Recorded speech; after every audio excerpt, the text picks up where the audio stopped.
The day starts early on an African farm, especially if there's smoke in the air. And what better way to greet the sun than with the sight and sound of a Kalahari 282.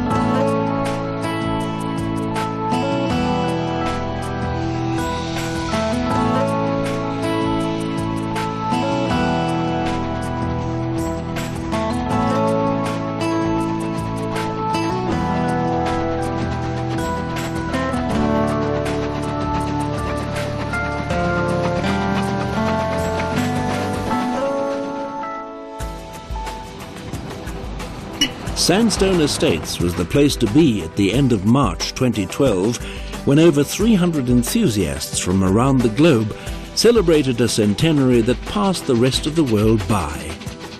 1912 was the year 3 Class HD locomotives were placed in service on the Otavi Railway in German Southwest Africa.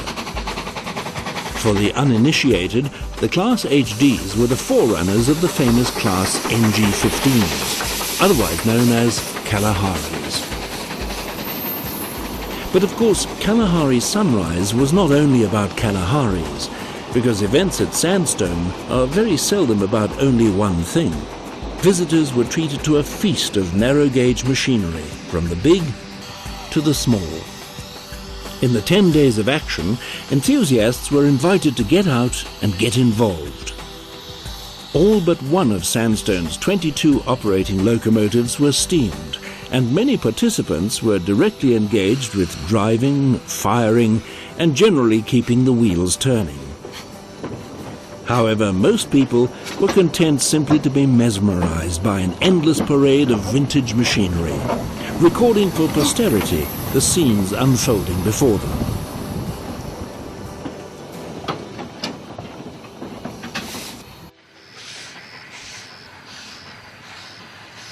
The nickname Kalahari is actually a misnomer, as these engines never went anywhere near that particular region of southern Africa. But they did belong to the desert, built as they were for the Otavi Railway in the then Southwest Africa. Sandstone's example, number 17, was the first of 3 Class NG15s to come off the production line in 1931.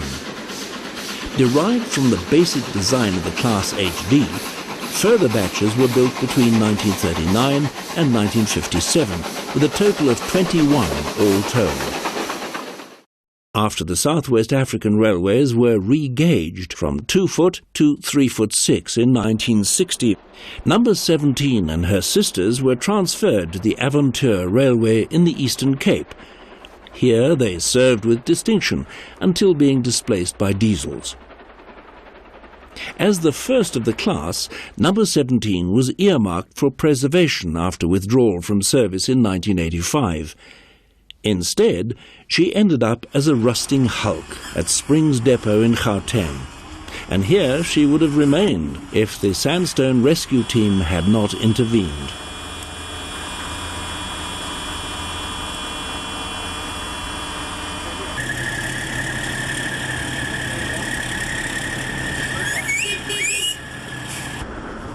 Finally, in March 2002, her long journey to restoration could begin.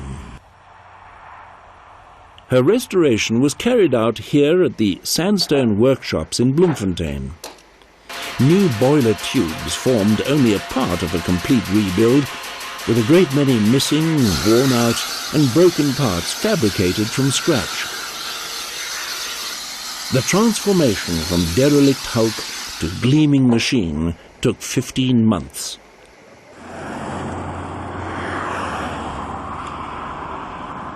And so it was that in July 2003, number 17 was taken to her new home on Sandstone Estates.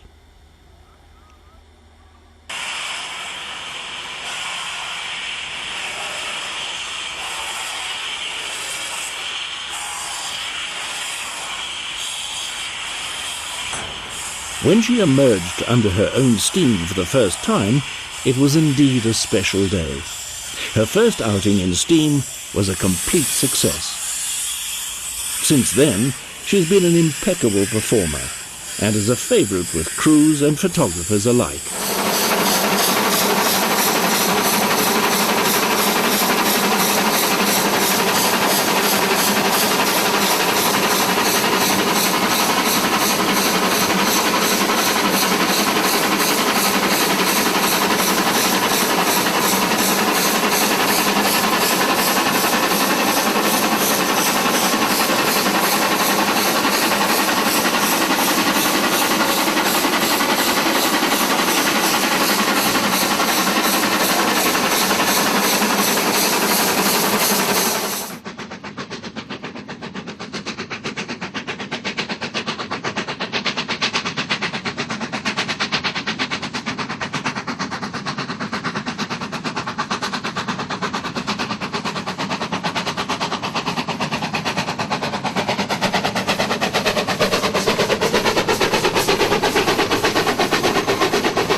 From its inception, the Sandstone Heritage Trust has emphasised that its preservation effort is a multifaceted pursuit.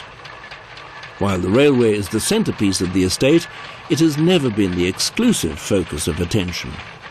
This 1904 McLaren traction engine, which began life as a haulage tractor near the Kruger National Park, is one of a number of machines that share the same vintage as many locomotives on the railway, and in that way complements it perfectly.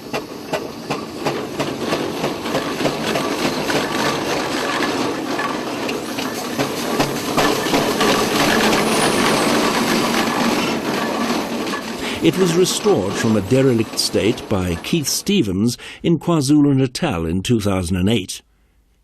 Keith has been involved in many restoration projects on behalf of the Sandstone Heritage Trust, and he admits that this was a particularly difficult one to follow through. The result, however, speaks for itself.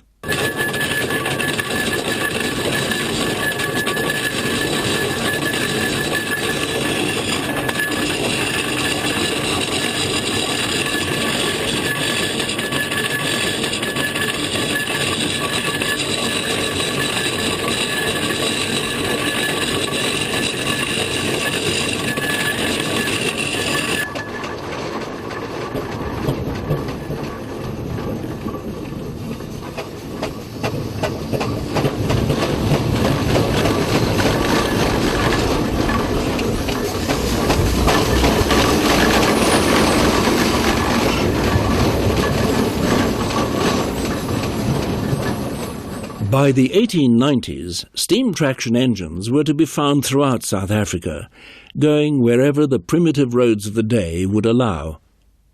But a big boost came when the British deployed about 50 of them during the Anglo-Boer War.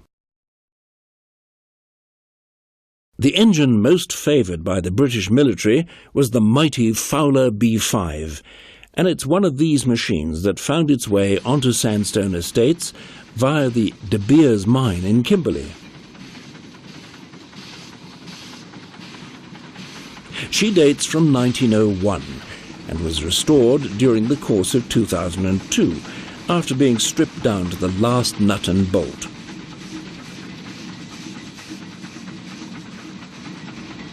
Some B5s had the added advantage of being fitted with a jib, turning them into crane engines. Sandstone's example is one of these.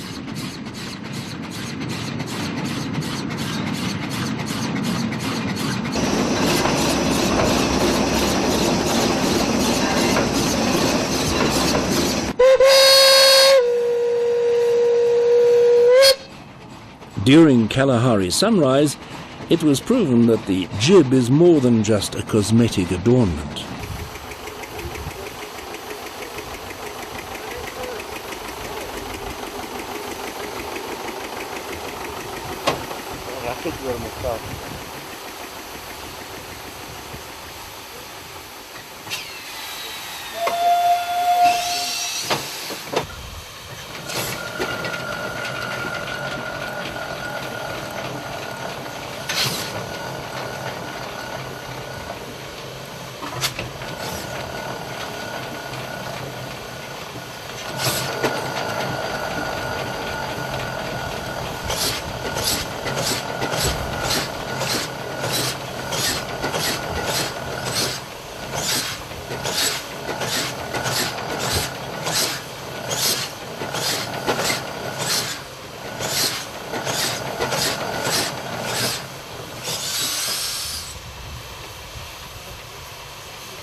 The Sandstone Heritage Trust currently has 4 operating Garretts under its wing, each one from a different manufacturer in a different country.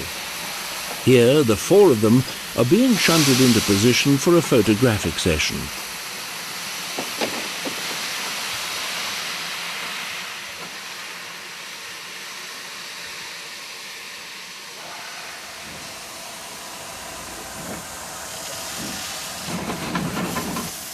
When the patent for Garretts ran out in 1928, the South African Railways forsook Bayer Peacock in Manchester and ordered their next batch from Hanomag in Germany.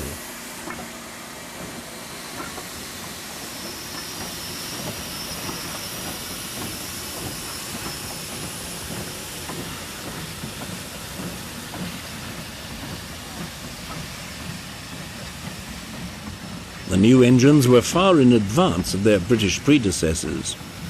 They incorporated substantial improvements such as bar frames, rocking fire grates and piston valves instead of slide valves. They were thoroughly modern locomotives for their day.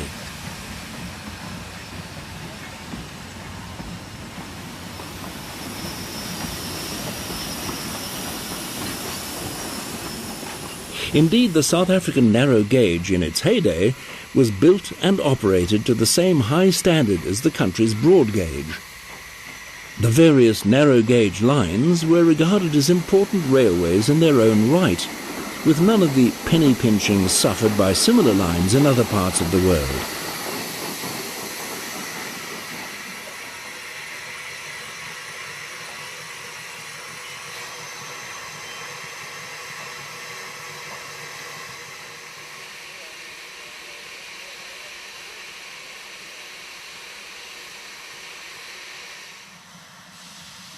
Class NGG 13 number 49 dates from 1928 and was the 4th member of the class to emerge from the Hanomag works in Hanover.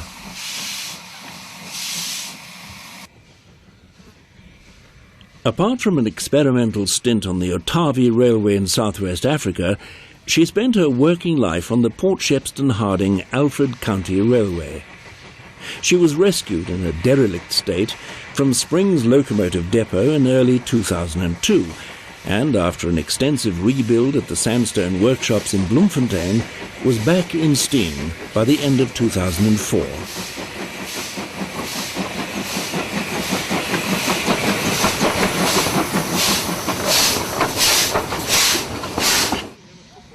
Class NGG 16, number 88, was built by Cockerell in Belgium in 1937. She was bought from a private collector in 2002, and after restoration was placed in service on the Sandstone Railway in 2007.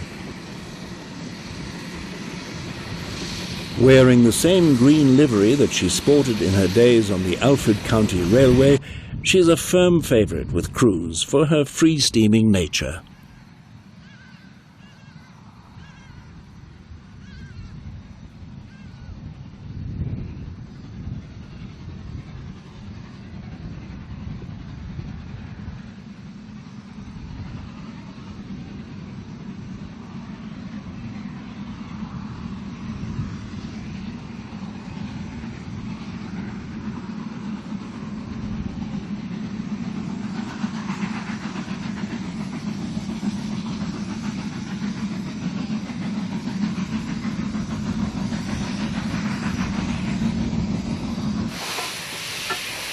NGG 16 number 113 was built by Bayer Peacock in 1939. After she was retired from service on the Ekopo branch, she was moved to the Midmar Historical Village for the narrow-gauge railway there. With the failure of that project in 1998, she was taken over on lease lend from the Transnet Foundation. She had to wait until 2001 for restoration to begin, but by February 2003 she was ready for service on the Sandstone narrow-gauge railway.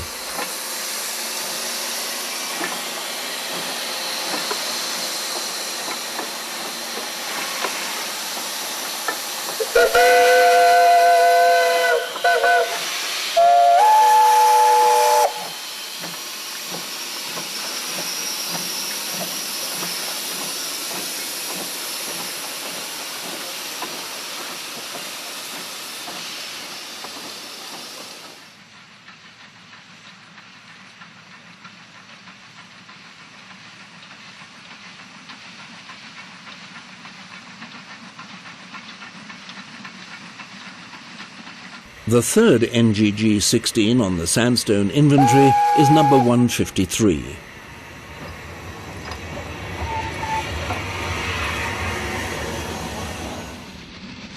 Also acquired from the defunct Midmar Railway, number 153 was the first operational Garrett at Sandstone, making her debut at the Great 100 working in 1999.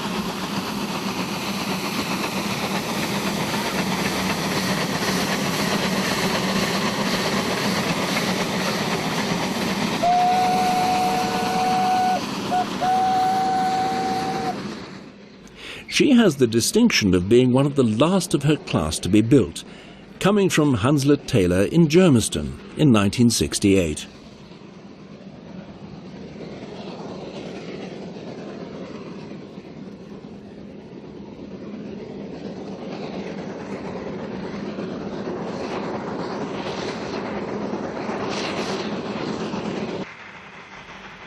There's no doubt that the four Garretts are the mainstay of motive power on the Sandstone narrow-gauge railway, as they were on the narrow-gauge systems of the old SAR. With a production cycle spanning 40 years, the designers obviously got something right.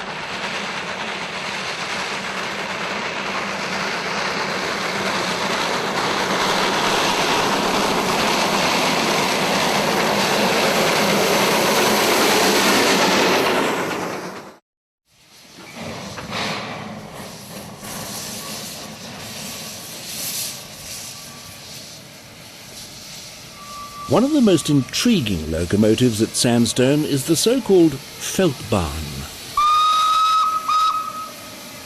Bristling with German engineering, she was one of almost 2,500 Brigadelok locomotives built in Germany for use on the military railways of World War I.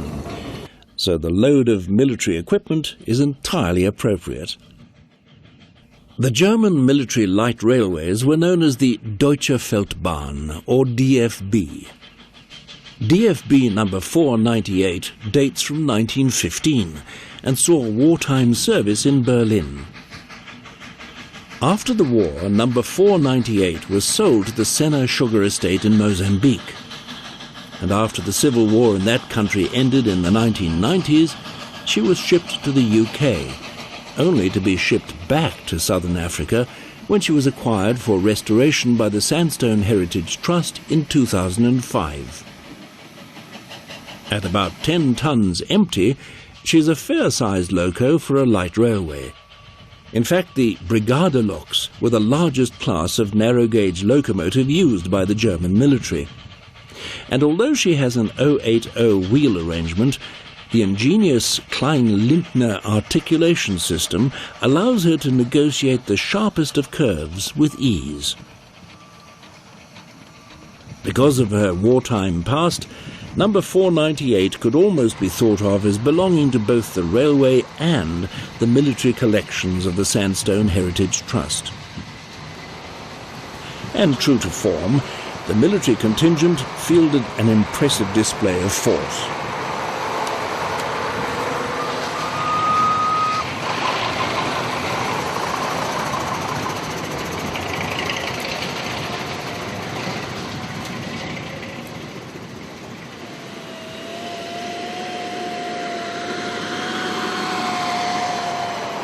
One of the obvious aspects of almost all military vehicles is the faithful way in which form follows function, with no concession to aesthetics. In the eyes of many beholders, that is the key to their attraction. Sandstone's famous Sherman tank, for example, could hardly be considered pretty, but handsome it certainly is.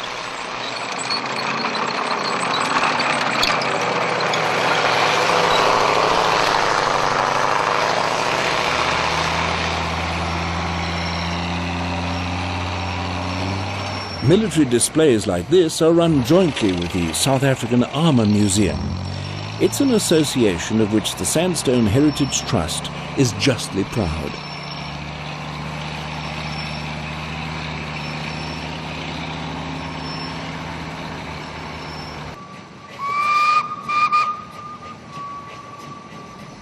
And although most of the equipment dates from World War II onwards, the World War I Feldbahn fits in beautifully.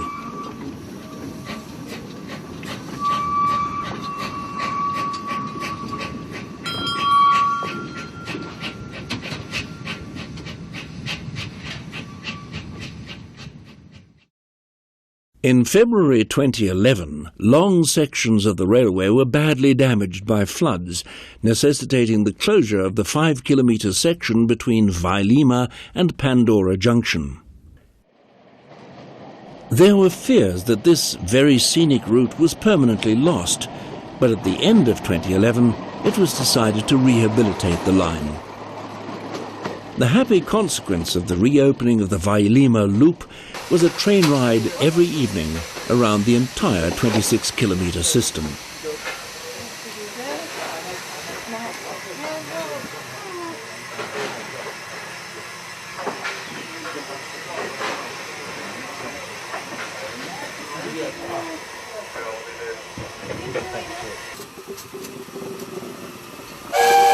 These trains were always hauled by one of the Garretts, with number 153 doing the honours more often than not.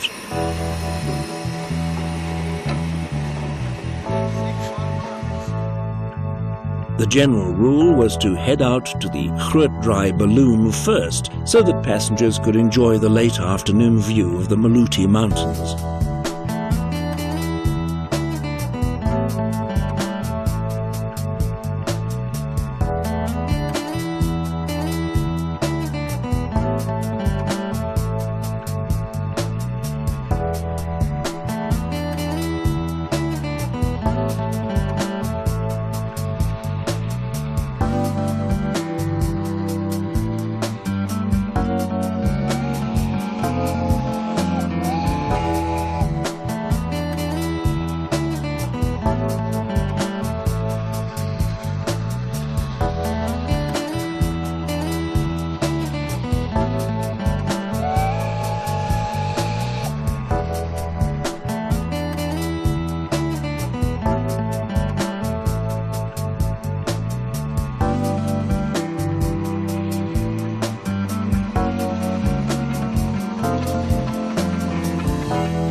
After pausing at Hoekfontein on the way back to pick up any stragglers, it was full steam ahead for Vailima.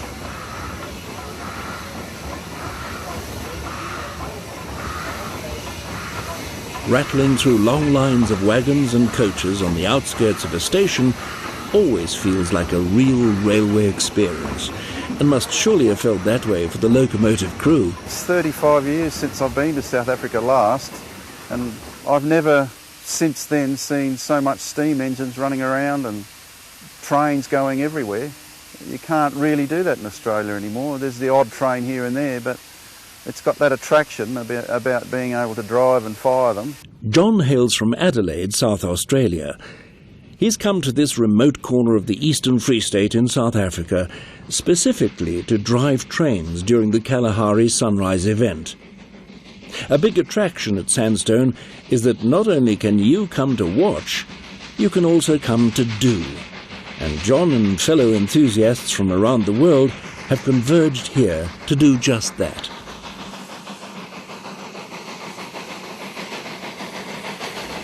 John loves trains so much that not only does he drive them for fun, he drives them for a living.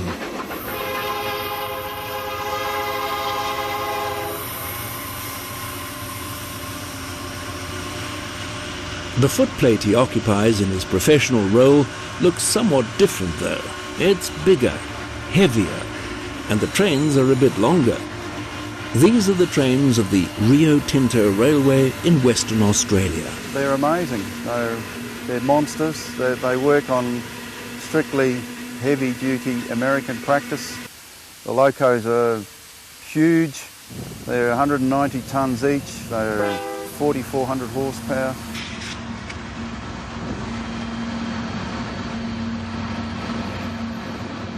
We run 3 of them together on one train normally, and each train is a set 234 ore cars carrying around 25,000 tonnes of ore. It's just, I actually love the work, but I'm not that keen on the night shift, that's all. Luckily for John, night shift on Sandstone Estates is kept to a minimum, so he could settle down to the pure enjoyment of driving trains that are so different, yet so much the same. It's a total contrast, but very similar, in the sense the safety is the same. You've got to watch where you're going, watch your speeds, you've got to make sure you see that everybody's clear before you move off. I mean, you could still kill somebody on this railway as much as you could kill somebody on the big trains. These trains still weigh enough to chop your leg off, so you use all those previous learnings from another railway and adapt them to here, and that's what's wonderful about it. You know, it's exciting. You know, it's a total contrast.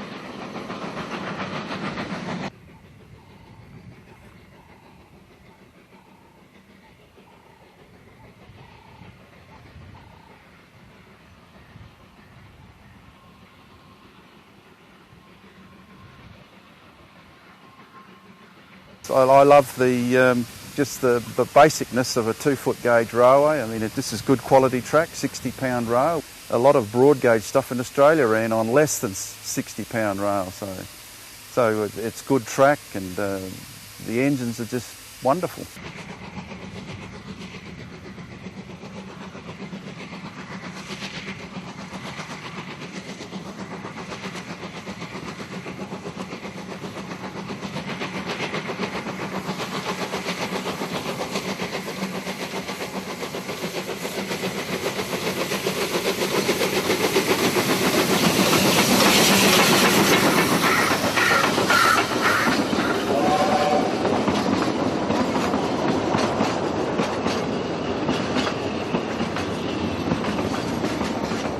The trips around the line were not entirely without incident. A certain amount of excitement ensued when number 49 left the rails at the top of the Vailima bank.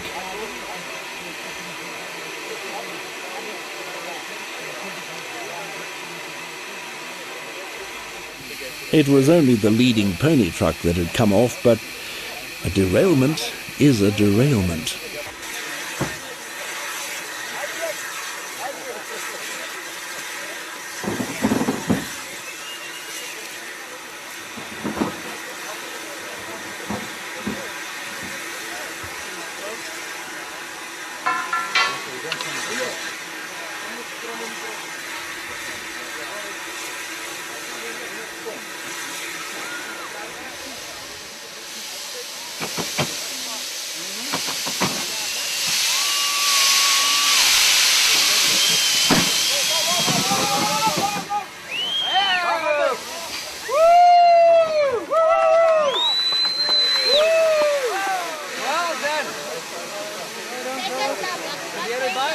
That was exciting.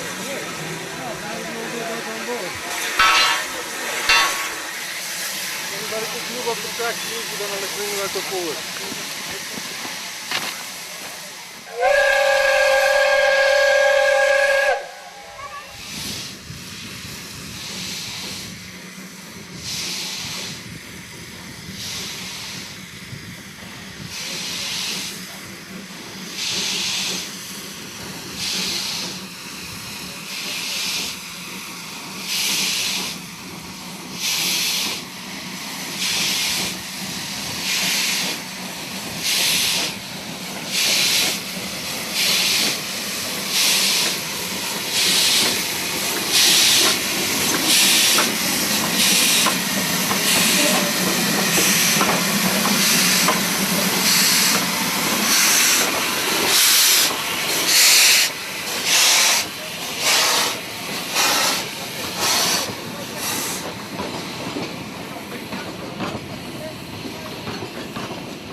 Sandstone's herd of Afrikaner cattle was very much a part of the event.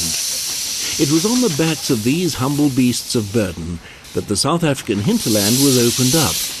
They are supremely adapted to life on this continent of extremes. The daily tasks of cleaning up and moving odd things around the farm are performed by teams of traditional Afrikaner oxen. They work in pairs which are rotated regularly. And, of course, an inspanned team of Afrikaner oxen was out and about for the duration of Kalahari Sunrise. They always seemed to be there in the background, and their presence was always welcomed. Sandstone would simply not be the same without its cattle and without its oxen.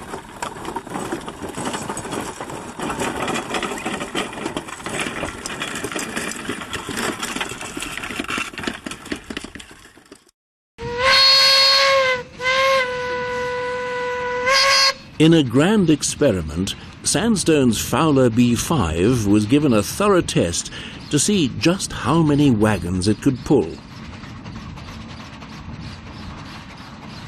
It started out with 3 wagons hitched behind it, then 4. It handled these with aplomb, and the feat was lauded as highly commendable. Then the search was on for more wagons, which arrived at the airstrip by various means. By 1904 McLaren steam traction engine, by 1960 Marshall MP6, and by 1951 Series 1 Land Rover.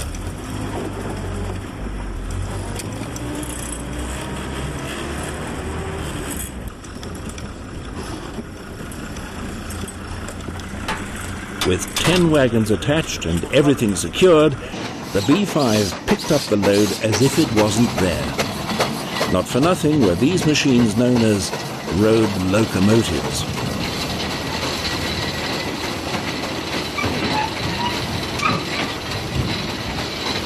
With its long train of wagons stretched out behind it, the 100-year-old behemoth of the road trundled purposefully down the airstrip. Some concern had been raised at how such a long consist was going to make the 180-degree U-turn at the end of the airstrip. But as it turned out, the wagons followed obediently in the path of their motive power.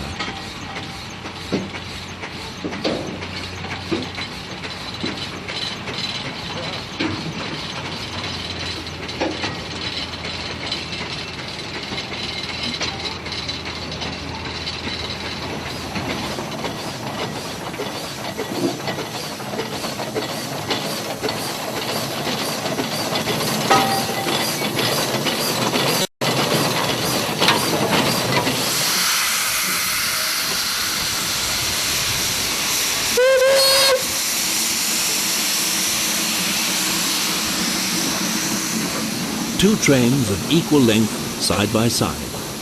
The unstoppable Fowler B5 had proven a point, and was to continue to do so for the remainder of Kalahari Sunrise.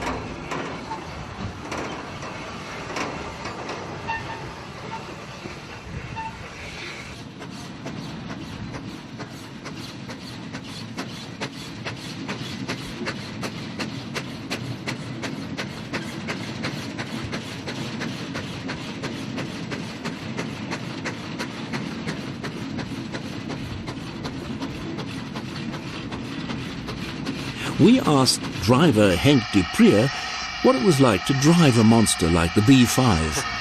It's much more difficult than a locomotive because you have to keep it on the road as well.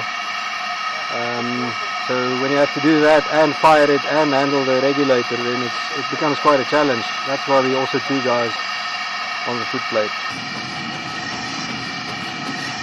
As long as you fire it so you keep the pressure right up, just feathering, then she hasn't got trouble to hold this load. But once you drop down to about 75%, then you're starting to battle.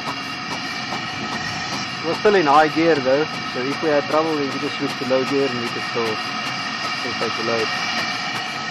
Yeah, no, it's quite a challenge, so we like that.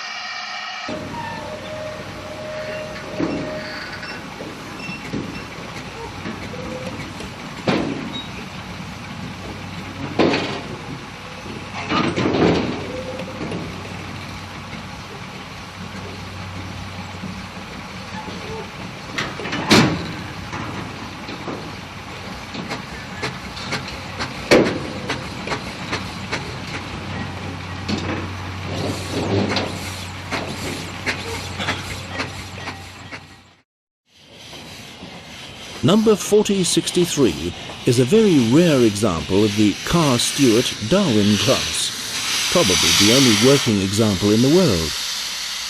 She was delivered new to the Ilovo Sugar Estates in 1924, where at some stage she was rebuilt with side tanks.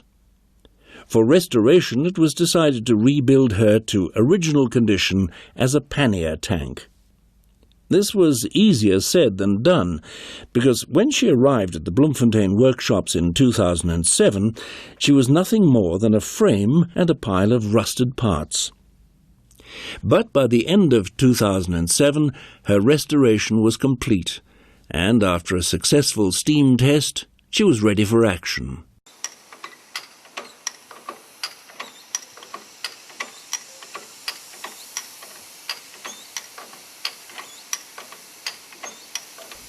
Together with recently completed O&K number 2510 of 1907, she was loaded up for the trip by road to Sandstone Estates.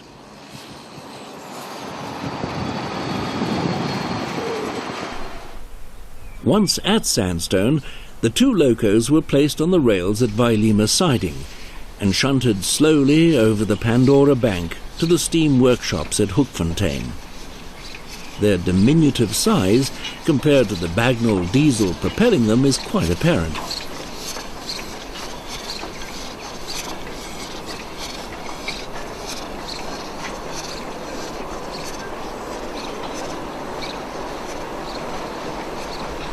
The Bagnall, with its 24-litre 8-cylinder Gardner engine, is an historic item in its own right, a powerful and very useful machine.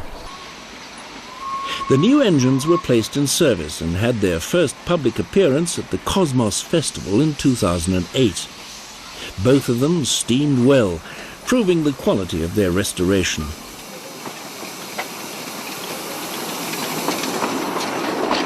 But in 2011, number 4063 suffered damage to her boiler and had to be returned to Bloemfontein for repairs. At this time, the opportunity was taken to repaint her in the striking new livery that she wears today.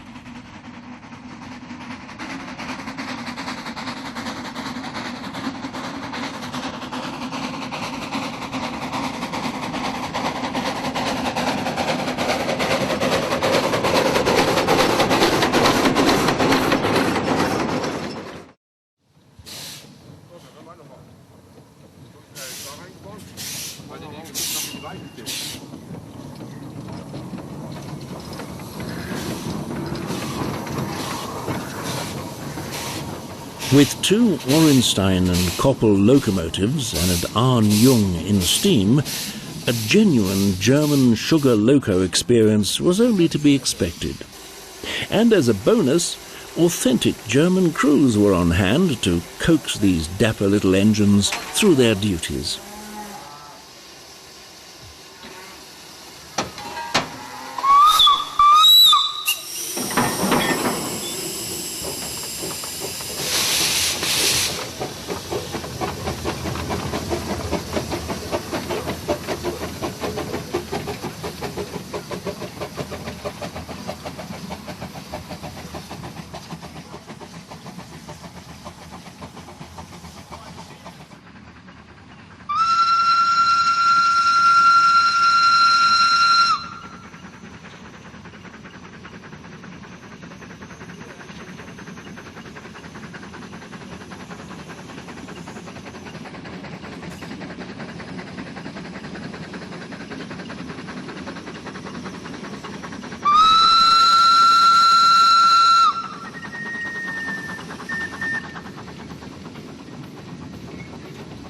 Every one of the little industrial locos on Sandstone Estates has a story to tell. Some of them were found forlorn and forsaken in remote parts of Angola and Mozambique, seemingly just abandoned in the bush, where their fires went out for the last time.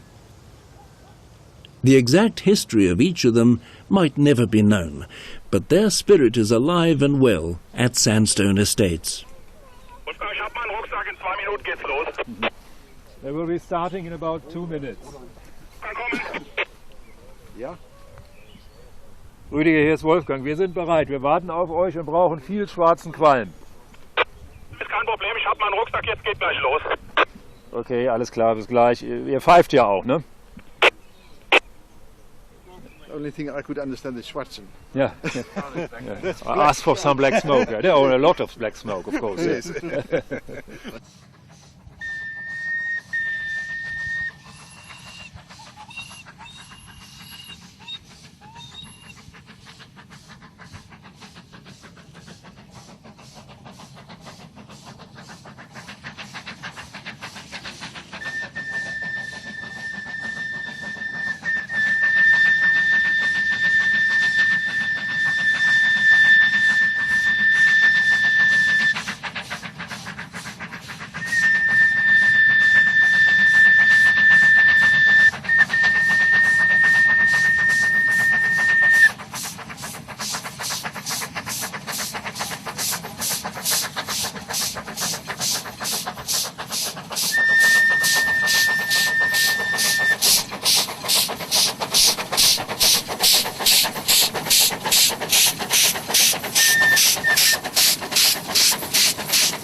Ça fait plus de mouvement. Ouais. Si on fait un deuxième passage. Comment dire ça? Hannes, he said if we do a second run past, he's asking for the video, guys.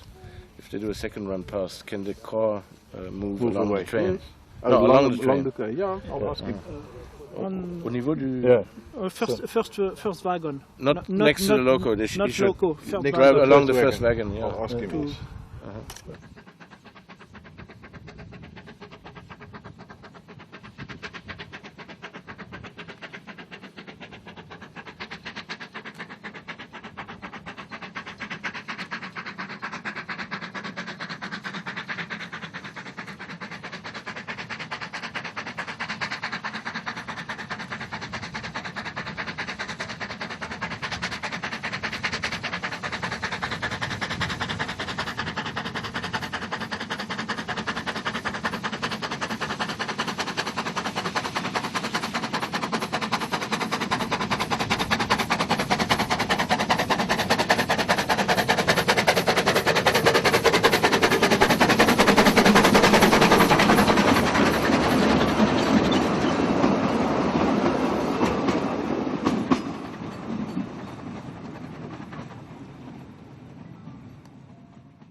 The farm airstrip was often the scene of intense activity, as various kinds of machines of various vintages made their way there to steal a slice of the limelight. The competition was fierce as trucks, trains and traction engines vied for position.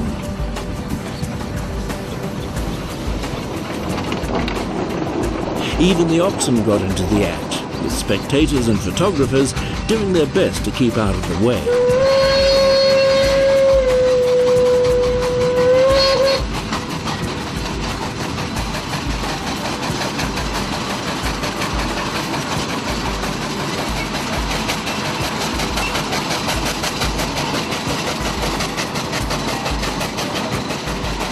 The Fowler B5 was still benignly hauling its string of wagons, which by now had grown to 12 wagons and 120 meters in length.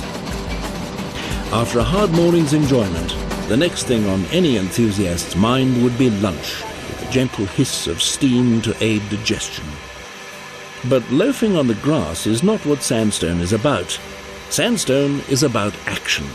And just when one thought it was safe to relax, a work train was organised. Hay bales had to be collected from the field alongside the track at Pandora and loaded onto the train. And who better to do this than the lazy participants of Kalahari Sunrise?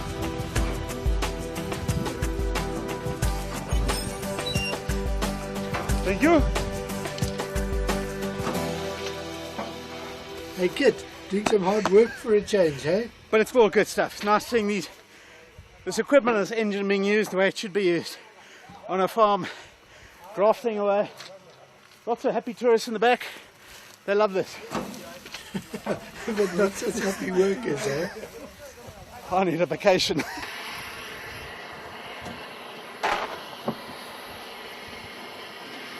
Hard work is something anyone who enjoys old machinery is destined to get used to.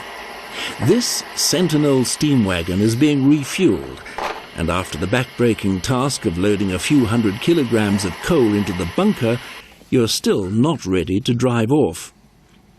There are water and oil tanks to be topped up and constantly monitored, and there are countless points that have to be checked, greased and generally fussed over. Operating a vehicle like this can only be described as a labour of love. This Sentinel is a relatively modern example of the breed, dating as it does from 1934. It's an S4 model, indicating that it's a standard with a four-wheeled configuration.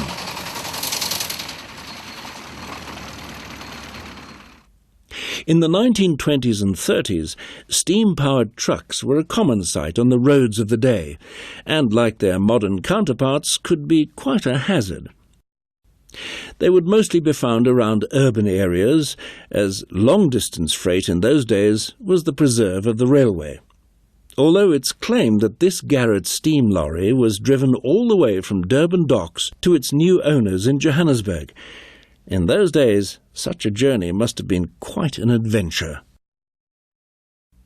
There were many makes and models of truck to choose from, but even from the early days, the lorries produced by the Sentinel Wagon Works in England were particularly sought after. No less than 45 Sentinels are posed for this photograph, among them S-type models similar to the Sandstone S4.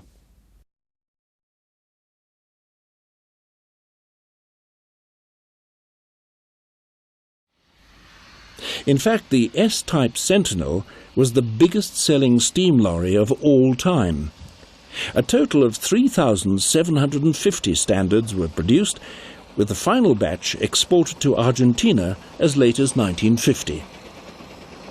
It has a four-cylinder single-acting steam engine slung under the chassis and a water tube boiler in the cab.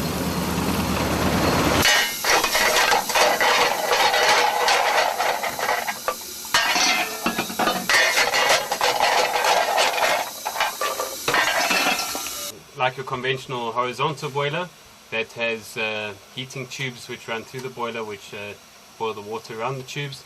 This one is a vertical boiler which has water tubes, so rather than the heat going through tubes, you've got water which goes through the tubes, and the heat around the tubes boils the water. You've got the chimney which sits just behind the boiler, and you've got your blast pipe which sits inside this part of the chimney, and as you are using the engine, your exhaust pushes up through the chimney, creates a venturi, pulls air down from underneath the grid, gets the fire hot, pulls the hot gases up past the chimney, past all the water tubes, boiling your water, which gets your steam for your engine. From your boiler, you're taking steam from the foot pedal, your regulator, which takes it down this delivery pipe into this manifold. Right inside the block, you've got a camshaft which runs along the top, which runs off your crankshaft.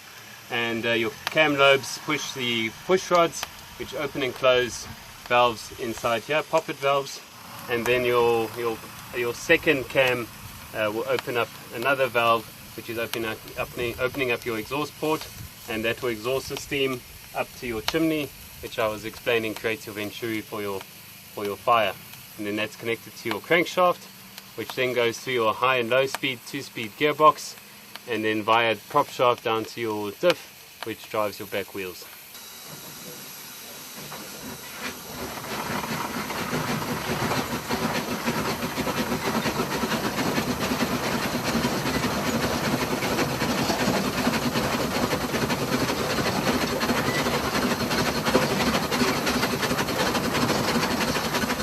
The things I've got to keep my eye on all the time, constantly, is of course my surrounding environment, number one, but I've also got to keep a close eye on the water gauge glass.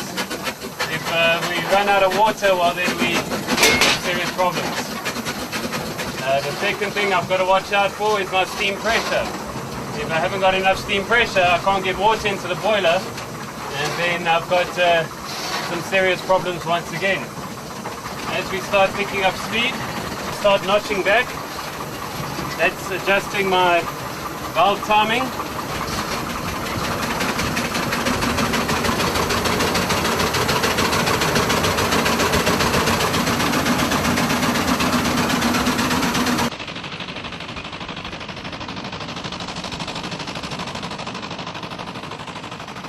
Not only does the Sentinel S4 have a good turn of speed, it also has impressive powers of acceleration.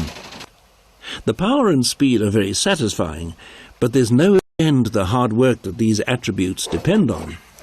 The onerous task of cleaning the fire of ash and clinker is one of the drawbacks of anything that runs on coal. Yeah, it's one big clinker.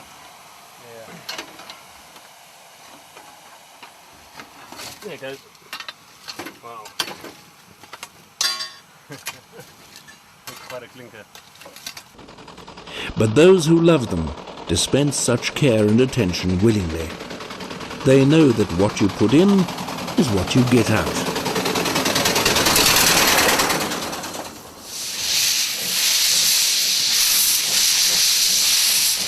Sandstone's lorry debuted in 2002. And since then has achieved a fair amount of fame. She's featured in movies and television shows, and it can't be denied that she does have a certain star quality. Being pretty has certainly helped her along in her career, and for some years she enjoyed the exclusivity of being the only one of her kind operating in the world. But in December 2007, that situation changed. In an historic agreement between the Sandstone Heritage Trust and the James Hall Museum of Transport in Johannesburg, another lorry was acquired. We believe it's an 1896 model. It was found in 1966 by the founder of the museum, Jimmy Hall, up at Zebedili. And it was then transported down to the museum, and it's been standing here for the last 45 years odd, you know. And we're looking forward to it going out to Sandstone to be restored. All things considered, the engine seemed to be an excellent candidate for restoration. That much wear on everything, not as much as I'd expected anyway. So, without any further ado, she was winched onto a low bed and secured for the trip to the Bloemfontein workshops. The restoration team got to work immediately, and in the space of only 3 months, the rebuilt and retubed boiler was ready for hydraulic testing. The pump being used for this purpose is itself an historic item. It dates from the 1890s, and although these days it's powered by compressed air instead of steam, it does a very good job.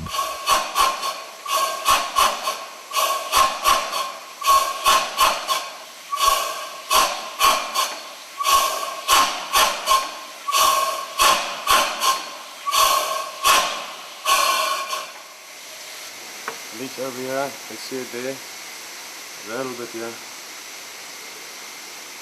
all the way here. Fix it a bit.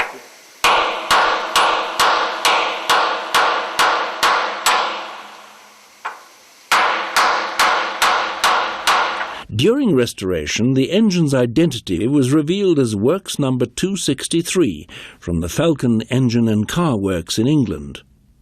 Like her sister already on Sandstone Estates, she was built for the 2-foot gauge Beira Railway in Mozambique.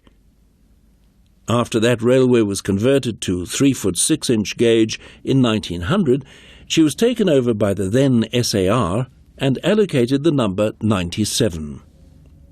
At the end of her tenure with the SAR in the 1930s, she was one of the 4 lorries sold to Zebedila Citrus Estates in the then northern Transvaal, and it was from here that she was rescued by the James Hall Museum in 1966. By June 2008, her restoration was complete, and with a special ceremony at Sandstone, Falcon number 263 was presented to the world alongside her sister. Now this is the hard part. The video dummy.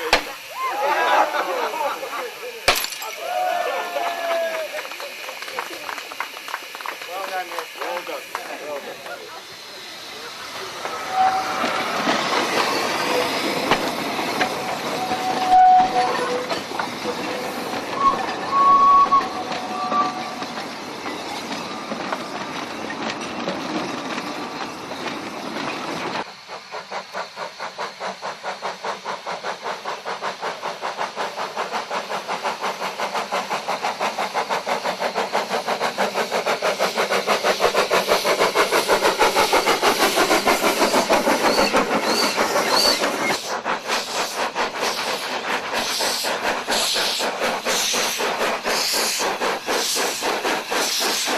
The two sisters would often have crossed paths on the Beira Railway, and probably did so during their SAR days as well. We know that they worked together at Zebedila, so their reunion for the third time at Sandstone in 2008 was especially satisfying. Today, though the limelight now has to be shared, they continue to entertain the fans at events like Kalahari Sunrise.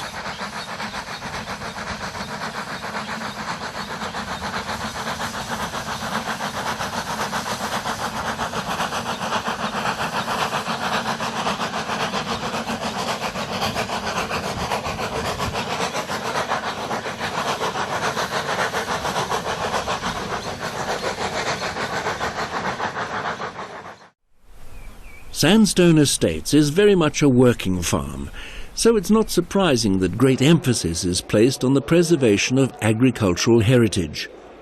Hundreds of tractors of various vintages have been restored, all of them eager to be started up and put to work. Indeed, there's nothing an old tractor likes more than to be taken into the field and pitted against its more modern counterparts, even when the counterpart is the massive John Deere 9400. Although it looks minuscule alongside its big brother, the 1960 Model 730 was a big and powerful tractor for its day. But the granddaddy of big tractors has to be the Emerson Brantingham Big 430. Here, about to take on an articulated South African-built ACO 350 of 1992 vintage. And of course the 9400 with its four-wheel drive and intimidating 317 kilowatts on tap. The meagre 22 kilowatts that the big 430 can apply to its drawbar might seem paltry by comparison, but 100 years ago it was very successful and responsible for opening up vast tracts of virgin prairie.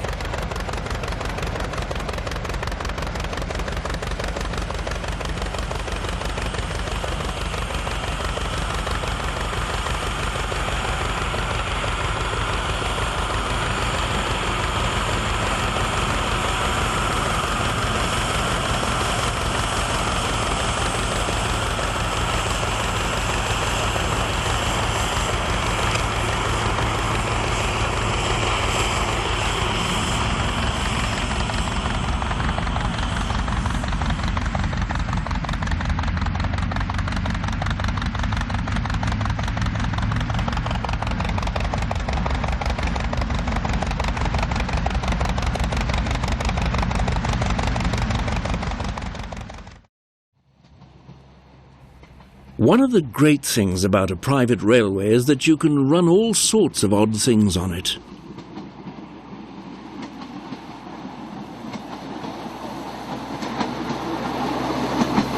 The idea of an Edwardian rail car was inspired by a photograph of just such a vehicle taken in the early 1900s.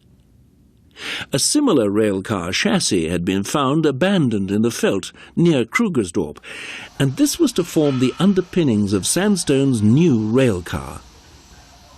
A 1910 BSA motorcar was sourced from Harare in Zimbabwe, and the body adapted for the superstructure. Although the original petrol engine was in good working order, a 2-litre Toyota diesel was fitted as a matter of practicality. This engine propels the rail car very happily, although it might be a little overpowered for the job it has to do.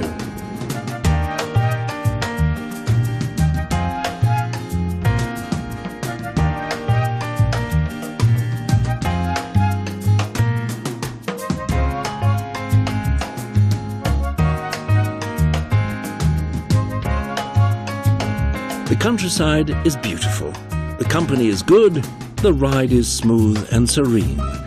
There surely can't be a better and more relaxing way to get around Sandstone Estates.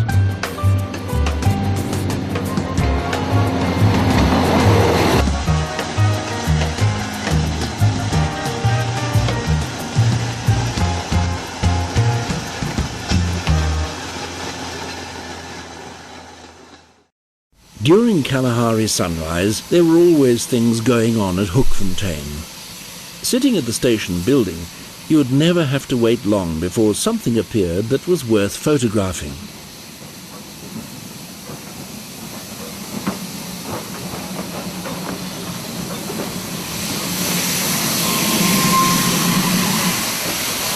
But today, things were especially busy. With all the shunting and movement of engines to and fro, you couldn't help noticing that something was afoot. What we're making up now is going to be 4 Garretts and the Kalahari on about 30 or 40 wagons, I believe. So that should test everybody out. I'm just going to walk back. When I'm on the back of the train, I'll pull you on the radio. Okay, no problem. All right. You have the brake? I have the brake. Step and lift the fan, the leaking one when you get it, because it'll come up to 60, I've turned my ejector off.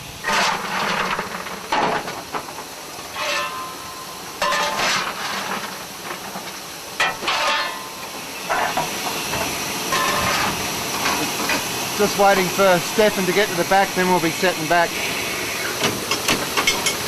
We're pushing back, I'm on the back of the train.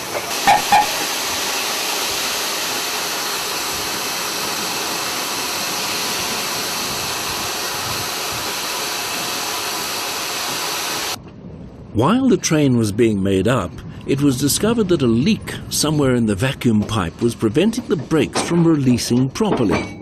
So that was open? No, that was on. But I wouldn't make that one lock up. There was a minor delay while the source of the leak was found, but once it was, this most serious of narrow-gauge trains was ready to go.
Unfortunately, this epic event was staged on what turned out to be the worst day of the week, weather-wise.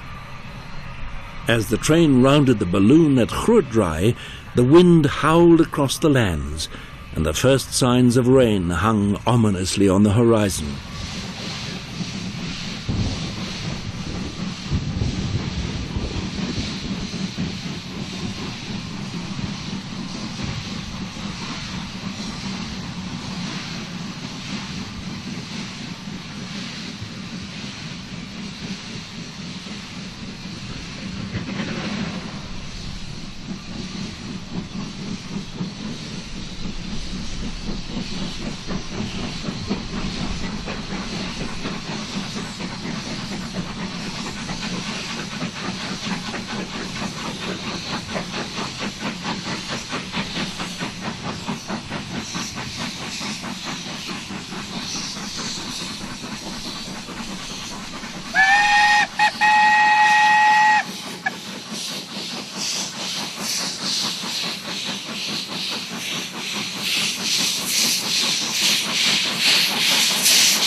By the time the train arrived back at Hookfontein, the sun, in its perverse way, had reappeared. Here the locos paused for breath and servicing before tackling the other end of the line. As the locos headed for the water tower, hopes were raised for a glorious afternoon. But 40 minutes later, as the train was climbing the Pandora bank, the true portent of things to come was manifest in the western sky.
The intention had been to take the entire train with all 5 locos right round the loop.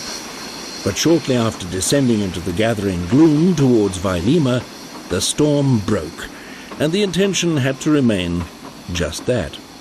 There's not much one can do about the whims of the weather.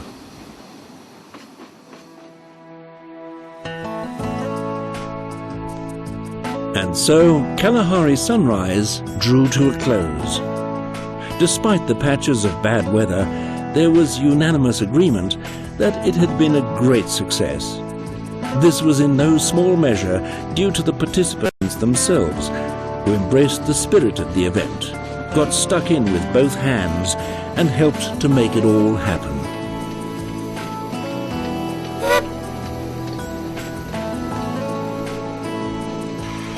Every one of the locomotive crews hailed from a country other than South Africa, with Australia being particularly well represented.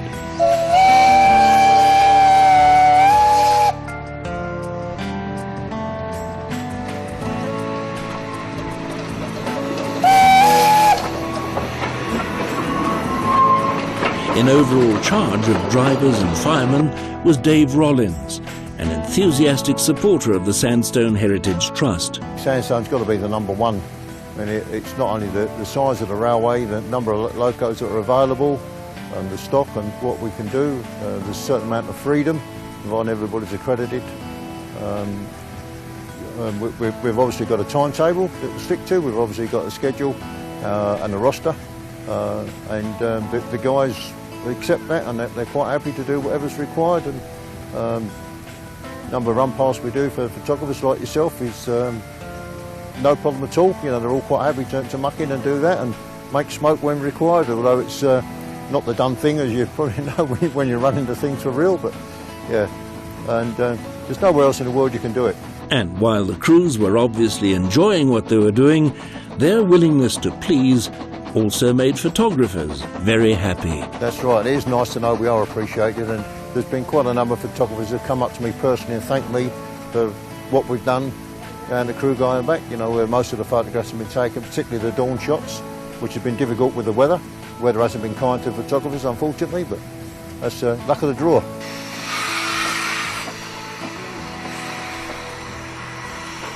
No less enthusiastic were the people of Sandstone themselves. Stefan Duprier and his staff in the running shed pulled out all the stops to keep the fires burning brightly and to cool them out at the end of every day. The Varenhuis was a favourite spot on the estate, not least because this was where all meals were served. This was the domain of the overworked Lee, who, with her catering team, laboured long and hard and successfully to keep everyone well fed. the last day and the last train to Grootdraai. Kalahari Sunrise ended peacefully, with a touch of sadness that always accompanies the end of something good.